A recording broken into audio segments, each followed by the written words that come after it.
Allahu Akbar, Allahu Akbar, Allahu Akbar, Allahu Akbar, Allahu Akbar, Allahu Akbar. Salam ilahi menuntut kesatuan, maju serta membela kebenaran untuk negara, bangsa dan kemakmuran. Allah tegakkan, Allah tegakkan. Assalamualaikum warahmatullahi wabarakatuh. Innal hamdalillah nahmaduhu wa nasta'inuhu wa nastaghfiruh. Wa na'udzu billahi min shururi anfusina wa min sayyiati a'malina. May yahdihillahu fala mudilla lahu wa may yudlil fala hadiya lahu. Asyhadu an la ilaha illallah wahdahu la syarika lahu wa asyhadu anna Muhammadan abduhu wa rasuluh. Allahumma shalli ala Muhammad wa ala ali Muhammad kama shallaita ala Ibrahim wa ala ali Ibrahim wa barik ala Muhammad wa ala ali Muhammad kama barakta ala Ibrahim wa ala ali Ibrahim innaka Hamidum Majid. Wa qala Allah ta'ala billahi minasyaitonir rajim. Bismillahirrahmanirrahim. Qul ya ibadiyalladzina asrafu ala anfusihim la taqnatu min rahmatillah innallaha yaghfiru dzunuba jami'a innahu huwal ghafurur rahim. Bapak dan Ibu yang mudah-mudahan dirahmati oleh Allah, syukur alhamdulillah biasa kita panjatkan kehadirat Allah Subhanahu wa taala atas seluruh limpahan nikmat yang telah Allah berikan kepada kita. Sholawat, salam dan keberkahan kita mohonkan kepada Allah agar senantiasa tercurah kepada Rasulullah Muhammad sallallahu alaihi wasallam dan keluarganya, sebagaimana Allah telah mencurahkan sholawat, salam dan keberkahan kepada Nabi Ibrahim alaihissalam dan keluarganya. Bapak dan Ibu yang mudah-mudahan dirahmati oleh Allah, Ramadannya sudah dapat berapa hari, Pak? Ramadannya dapat 10, tarawihnya 11. Iya. Kalau Ramadan senantiasa kita ingat jumlah harinya, Bapak Ibu ya. Karena kita menghitung. Kalau di luar Ramadan ingat tidak, Bapak? Tidak ya. Kalau bulan selain Ramadan biasanya kita tidak ingat, kecuali tanggal 1 untuk gajian yang punya gaji. Di luar itu kadang tidak ingat. Bapak dan Ibu yang mudah-mudahan dirahmati oleh Allah, izinkan saya menyampaikan satu ayat di Al-Quran surah Az-Zumar ayat ke-53. Ini ayat yang kata Syekh Ahmad Mustafa Al-Marobi ayat yang paling membahagiakan. Kenapa paling membahagiakan? Kita lihat artinya. Qul, katakanlah, ya ibadiyalladzina asrafu ala anfusihim, wahai hamba-hambaku yang melampaui batas atas diri mereka sendiri, la taqnatu min rahmatillah, janganlah kalian berputus asa dari rahmat Allah. Innallaha yaghfiru dzunuba jami'a, sesungguhnya Allah akan mengampuni semua dosa. Innahu huwal ghafurur rahim, sesungguhnya Allah Maha Pengampun lagi Maha Penyayang. Inilah kabar gembiranya Bapak dan Ibu, bahwa Allah SWT menyampaikan satu panggilan dengan panggilan yang mesra. Kalimatnya ya ibadi, wahai hamba-hambaku. Padahal yang dipanggil adalah orang-orang yang asrafu ala anfusihim, orang yang melampaui batas atas diri mereka. Siapa orang-orang yang melakukan pelanggaran? Pelanggaran itu penyebabnya dua. Satu, diperintah mampu tapi tidak mau. Yang kedua, dilarang jalan terus. Itu adalah pelanggaran. Nanti disimak di Al-Quran surah An-Nisa ayat 13 dan 14. ketika Allah memberikan kabar gembira untuk orang yang mentaati hukum waris dan menyampaikan peringatan untuk orang yang tidak mentaati hukum waris. Jadi ketaatan dihadapkan dengan kemaksiatan. Kemudian kabar gembira yang kedua, kata Allah Subhanahu wa taala, la taqnatu mir rahmatillah. Janganlah kalian berputus asa dari rahmat Allah. Kalau kita membaca di Al-Quran surah Al-Baqarah, ketika umat Nabi Musa melakukan pelanggaran dosa besar, yaitu kesyirikan, Allah Subhanahu wa taala memberikan syariat kepada mereka untuk bertaubat. Tapi taubatnya apa, Bapak? Taubatnya disuruh membunuh diri mereka sendiri. Allah sampaikan dengan pernyataan, wa idz qala Musa liqaumihi ya qaumi innakum dhalamtum anfusakum bittikhadikumul ijla fatubu ila bari'ikum faqtulu anfusakum zalikum khairul lakum inda bari'ikum fataba alaikum innahu huwat tawwabur rahim. Dan ingatlah ketika Musa berkata kepada kaumnya, wahai kaumku, sesungguhnya kalian telah berbuat dolim. Dolim di sini, kalau dilihat di Al-Quran surah Luqman ayat 13 adalah kesyirikan. Wa idz qala Luqman libnihi wa huwa ya'iduhu ya bunayya la tusyrik billah inna syirka la dzulmun adzim. Dosa syirik umat Nabi Musa bertobatnya adalah dengan membunuh diri mereka sendiri. Tapi bagaimana dengan umatnya Rasulullah SAW? Meskipun melampaui batas, Allah membuka lebar-lebar rahmatnya. Maka kata Allah, la taqnatu mir rahmatillah. Bagaimana menjemput rahmat Allah berupa ampunan? Kita lihat di dalam Al-Quran surah At-Tahrim ayat yang ke-8. Ya ayyuhalladzina amanu tubu ilallahi taubatan nasuha. Wahai orang-orang yang beriman, tubu, bertaubatlah kalian kepada Allah. Apa sih taubat itu? Dari kata taba yatubu taubatan, artinya kembali. Kembali dari kemaksiatan menuju kepada ketaatan. Di dalam kitab Riyadhus Shalihin, ketika Imam Nawawi mencantumkan hadis-hadis tentang taubat, beliau mensyaratkan taubat itu akan Allah terima jika memenuhi 4 langkah. Yang pertama, menghentikan perbuatan dosa. Ketika Rasulullah ditanya apakah dosa itu, kata Rasulullah, ma'aka fi sodrika wa karihta ayyu'alliman nas. Dosa itu sesuatu yang mengganggu hati dan engkau tidak suka orang mengetahui. Ketika kita mau bertobat, langkah pertama, hentikan perbuatan itu. Langkah yang kedua, munculkan perasaan menyesal di dalam hati.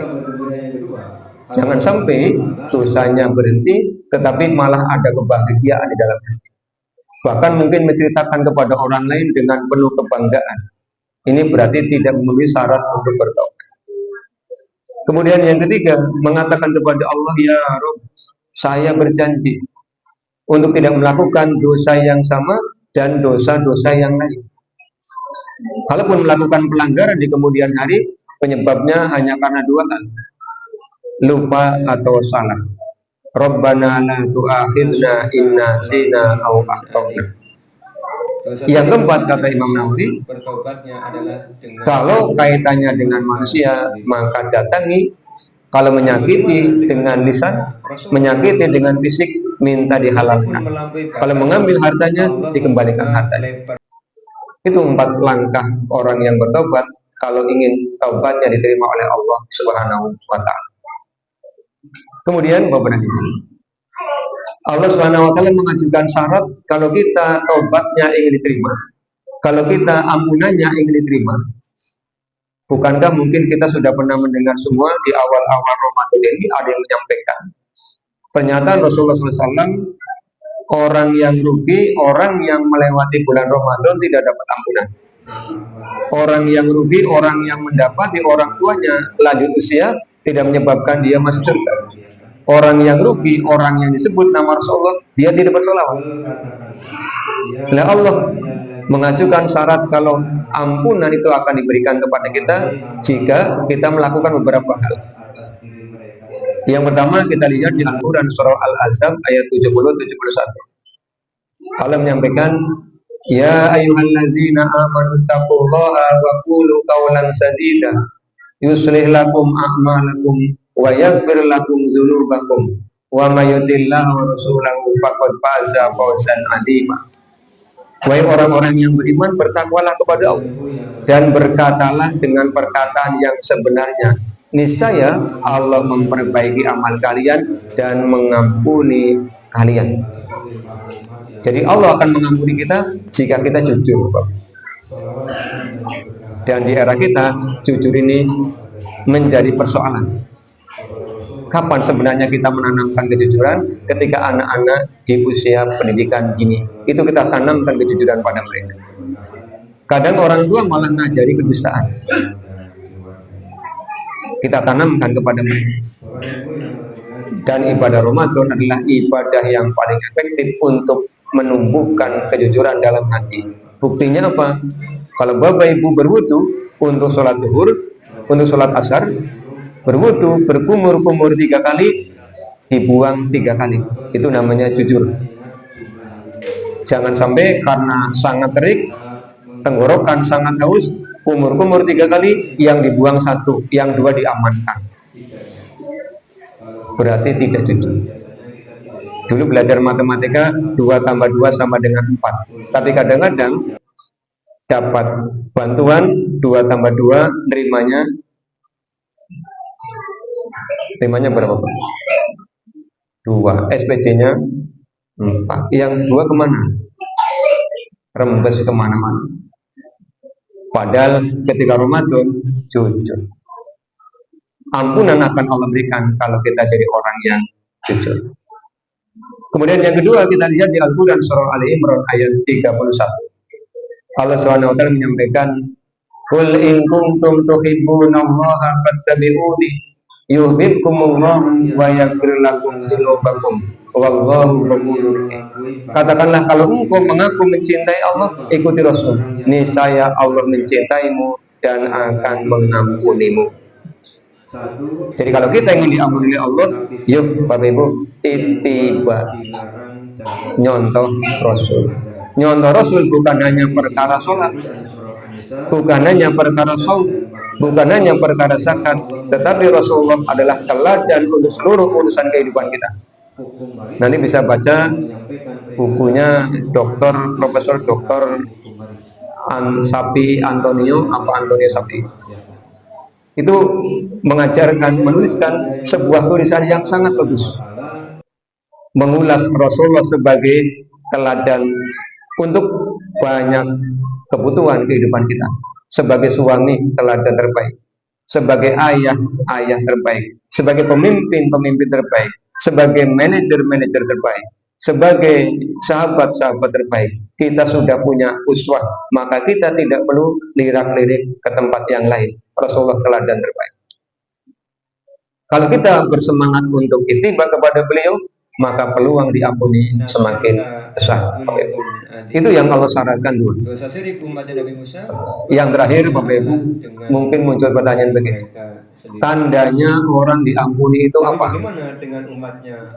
Kita lihat di Al-Quran surah An-Nisa ayat 146. Nanti kalau pulang diceki ayatnya, kalau Bapak Ibu pulang ayatnya masih ingat, begitu ya, dicocokkan. Allah menyampaikan, illal ladzina tabu wa aslahu wa atasamu billahi wa akhlasu dinahum faulaika ma'al mu'minin wa sawfa yu'tillahu mu'minina ajran adzim. Ada 3 ciri orang yang taubatnya oleh Allah diterima. Kalimatnya illa, kecuali alladzina tabu, orang-orang yang telah bertaubat. Yang pertama apa? Wa aslahu, memperbaiki diri. Artinya sebelum bertaubat dengan setelah bertaubat ada perubahan perilaku.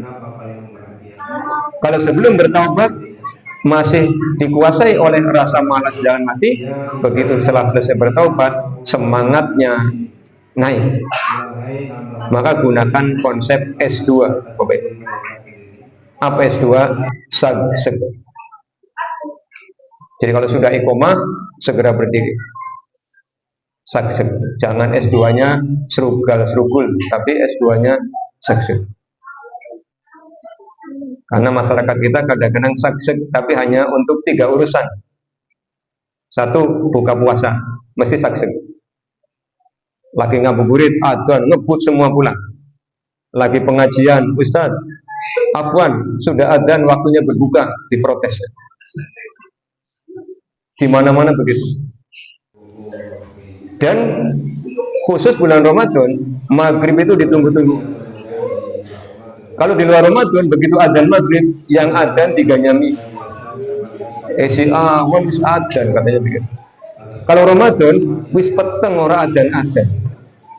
Ini saksinya hanya untuk kepentingan buka puasa. Yang kedua, saksinya kapan, Bapak Ibu? Ketika mau ngambil bantuan. Undangan jam 8, antri di tempat pembagian bantuan setengah 6 sambil bawa kartu keluarga. Pernah tidak Bapak Ibu jamaah subuh antri buka pintu, orang baris di depan? Pernah melihat, Pak? Sepanjang saya hidup sampai hari ini, kami di tempat kami belum pernah lihat orang antri untuk jamaah subuh. Padahal ada 2 rakaat yang lebih baik daripada dunia dan segala isi. Kenapa tidak tertarik? Goib. Kalau nampak, orang pasti antri. Yang ketiga, biasanya orang cepat kapan? Kalau mau ngambil gajian, cepat. Rekening dicek lagi. Orang melebu-melebu, padahal hari Ahad, dia tidak masuk. Jadi orang yang sudah bertobat, memperbaiki perilakunya dengan semakin bersemangat kepada Allah Subhanahu wa Ta'ala. Yang kedua, illal ladzina tabu aslahu wa tasamu billah. Orang yang sudah bertobat, orang yang kuat, orang yang kencang di dalam mempedomani aturan Allah Subhanahu wa Ta'ala. Dan Bapak Ibu, kita harus ingat bahwa aturan Allah itu mengatur sejak dari kita mau tidur sampai bangun tidur. Coba nanti baca dalam kitabnya Imam At-Tirmidzi sama Ilmu Muhammadiyah. Perilakunya Rasulullah diceritakan dari bagaimana Rasulullah mau tidur sampai bangun tidur, itu beliau teladankan. Itulah aturan al-Islam. Jangan jadi orang yang sekuler, memisahkan antara agama dengan kehidupan dunia. Kehidupan dunia akan tentram ketika diatur dengan kehidupan agama. Maka kalau Bapak Ibu misalnya meluangkan waktu, alhamdulillah selama 8 tahun kami diberi kesempatan oleh Allah untuk berkunjung ke kabupaten kota di Jawa Tengah, mesti ketemu Pak Masjid Agung, alun-alun, pendopo, pasar, penjara. Pernah kami tanyakan kepada guru kami ketika kami kuliah metodologi penelitian. Saya bilang, Prof, izin bertanya, kenapa hampir di Jawa itu didekatkan semua? Masjid Agung, alun-alun, pendopo, pasar, dan penjara. Apa jawaban beliau? Negeri ini didirikan oleh orang-orang alim. Para sultan itu rata-rata orang alim. Maka mereka membuat tempat bukan hanya mendekatkan fisiknya, tapi mendekatkan psikologisnya. Orang yang sholat di dalam masjid itu pasti jujur. Bapak Ibu pernah tidak lihat orang tahiyatul masjid mumpung sepi 1 rakaat? Pernah lihat, Pak? Pernah lihat tidak? Orang tahiyatul masjid karena sepi 1 rakaat. Tidak pernah. Karena Pak, ketika sholat dia merasa diawasi oleh Allah. Artinya ketika sholat dia merasa diawasi oleh Allah, begitu masuk ke balai kota untuk mengurusi urusan umat, dia ingat kepada Allah. Ketika dia masuk ke pasar untuk bertransaksi tijarah, dia ingat kepada Allah.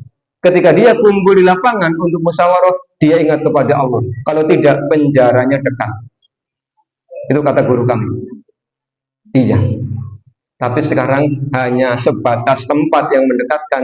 Kadang-kadang di masjid ingat kepada Allah, begitu masuk ke balai kota lupa kepada Allah. Masuk ke pasar lupa kepada Allah. Di alun-alun musyawarah lupa kepada Allah. Akhirnya apa? Banyak yang pakai seragam oranye. Itu baru di dunia, belum nanti di masa. Maka kita yang sudah bertobat, yuk wa'tasamu billah.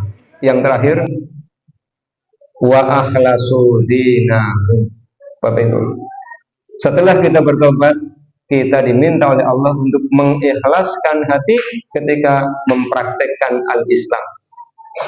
Bedakan antara ikhlas, ridho dengan sabar. Ada orang laporan, Pak, sandalnya hilang. Temannya bilang, wis diikhlasna baik. Bahasa Indonesia pas. Tapi dalam konteks al-Islam kurang pas. Karena ikhlas itu kaitannya dengan nawaitu. Kalau kehilangan sesuatu, yang tepat sudah direlakan saja. Bahasa Arabnya ridho. Orang yang ridho itu kepada Allah, contoh gampangnya, jenengan keluar pintu, kejeblok lawang, masih bisa tersenyum, berarti jenengan ridho kepada Allah. Tapi kalau ngelus-ngelus karo gemuyu, we sabar. Jadi dosa ngelus-ngelus. Itu konsepnya begitu. Ketika orang bertanya kepada panjenengan, Pak, kenapa panjenengan mau ikut kajian? Jawabannya perintah Allah. Ikro. Oh, itu namanya ikhlas. Kenapa jenengan jam 3 mau bangun untuk qiyamul lail? Jenengan bilang perintah Allah. Wa minal laili fatahajjad bihi nafilatan laka. Ketika jenengan tanya, Pak, kenapa sih jenengan kok bagi waris dengan ketentuan An-Nisa 11-12? Itu perintah Allah. Itulah yang disebut dengan ikhlas. Ikhlas itu kaitannya dengan nawaitu. Kalau 3 hal ini ada pada diri kita, itu tanda taubatnya diterima oleh Allah Subhanahu wa taala. Bapak dan Ibu yang mudah-mudahan dirahmati Allah, mudah-mudahan yang disampaikan pada kesempatan malam hari ini menyemangati bagi kita, karena kesempatan meminta ampunan hanya sekarang ketika kita masih hidup, dan langkah-langkah tadi dipraktekkan sehingga Ramadan tahun ini benar-benar menjadi sebab kita diampuni oleh Allah Subhanahu wa taala. Teriring doa kepada Allah, semoga Allah Subhanahu wa taala senantiasa membuat hati kita istiqomah, membuat hati kita senang dekat dengan Allah Subhanahu wa taala, dan membuat hati kita nyaman untuk berdekat-dekat dengan Allah Subhanahu wa taala. Demikian, walaupun minkum. Assalamualaikum warahmatullahi wabarakatuh.